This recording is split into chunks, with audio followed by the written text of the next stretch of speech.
Hello, everyone, and welcome to Walking Through the Bible. Have you ever had a close friend who you trusted with your life who betrayed you? How did that make you feel?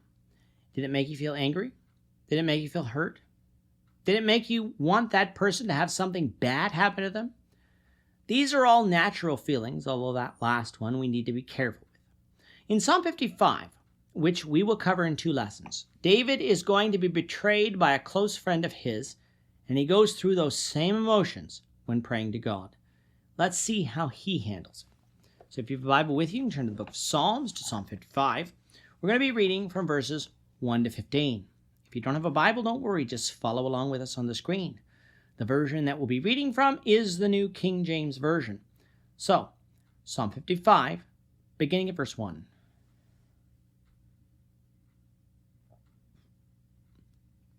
To the chief musician with stringed instruments, a contemplation of David. Give ear to my prayer, O God, and do not hide yourself from my supplication. Attend to me and hear me. I am restless in my complaint and moan noisily because of the voice of the enemy, because of the oppression of the wicked. For they bring down trouble upon me, and in wrath they hate me. My heart is severely pained within me, and the terrors of death have fallen upon me. Fearfulness and trembling have come upon me, and horror has overwhelmed me. So I said, Oh, that I had wings like a dove. I would fly away and be at rest. Indeed, I would wander off and remain in the wilderness.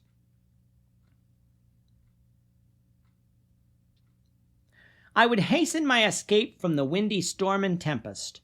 Destroy, O Lord, and divide their tongues, for I have seen violence and strife in the city.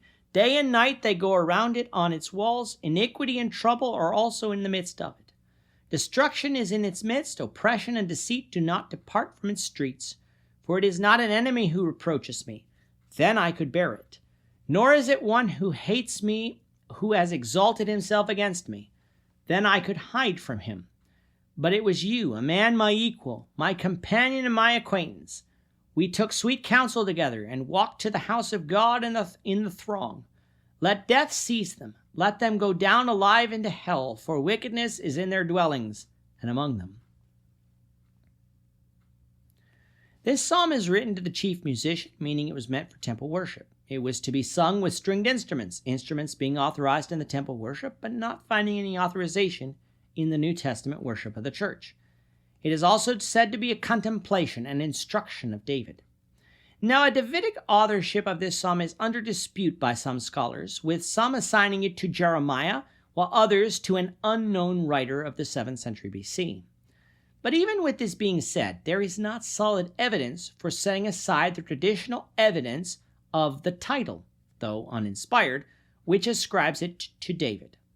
It is Davidic in its depth of feeling, in its abrupt transition between verses 9, 15, and 20, and in its reference to a faithless friend who is the chief cause of the writer's sufferings.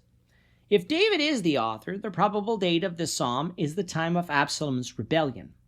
David would still be living at Jerusalem and has become aware of the conspiracy which has been formed against him, with a familiar friend, Ahithophel, participating. David is already contemplating flight from Jerusalem since he knows that his enemies seek his life. It is under these circumstances that David pours out his heart to God, asking God to hear his prayer and not hide himself from David's supplication. Losing trusted friends like this can make you feel alone, and David didn't want this loneliness to extend to God. David knew that he was being punished by God for his sin with Bathsheba, but if God was still with him, if God didn't abandon him, then David could bear this punishment. David's heart, though, is severely pained, and the terrors of death have fallen upon him due to the voice of his enemy and the oppression coming from the wicked. Fearfulness and trembling have come upon him, and horrors have overwhelmed him. This is not a good condition to be in for sure, and if David could have had wings, he would have certainly flown away. But alas, he doesn't have wings. And remember that by this time, David is much older, so escape from Jerusalem would be harder. That is why he feared that death was near due to Absalom's rebellion. In verses 9 to 15, David transitions suddenly from his own sufferings, fears, and longings to imprecations calling on God's judgment on his enemies and a description of their wicked proceedings. In the course of his description, he singles out one individual for special remark, one who has been his own guide, companion, and friend, but who had turned against him and joined the company of his adversaries. That is Ahithophel.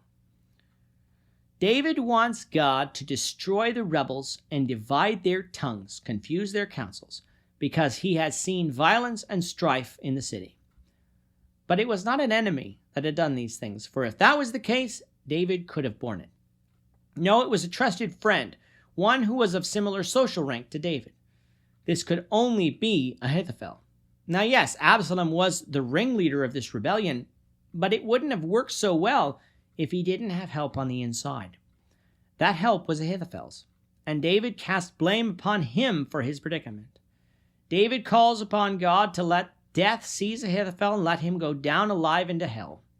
This is likely an allusion to the fate of Korah and his company, who went down quick into the pit. However, the psalmist probably neither expected nor desired a literal fulfillment of his imprecation, simply that their demise be such that their wickedness would end. The deaths of Ahithophel and Absalom, and of so many of Absalom's followers, were quite a sufficient fulfillment of David's thoughts here, though. We'll complete Psalm 55, the Lord willing, in the next lesson. With that, our time is up for today. The Lord willing, we hope you'll join us for tomorrow's discussion of Psalm 55, verses 16 to 23, as we continue our walk through the Bible, one verse at a time. We thank you for watching Walking Through the Bible today. If you have any questions or comments, you can leave them below.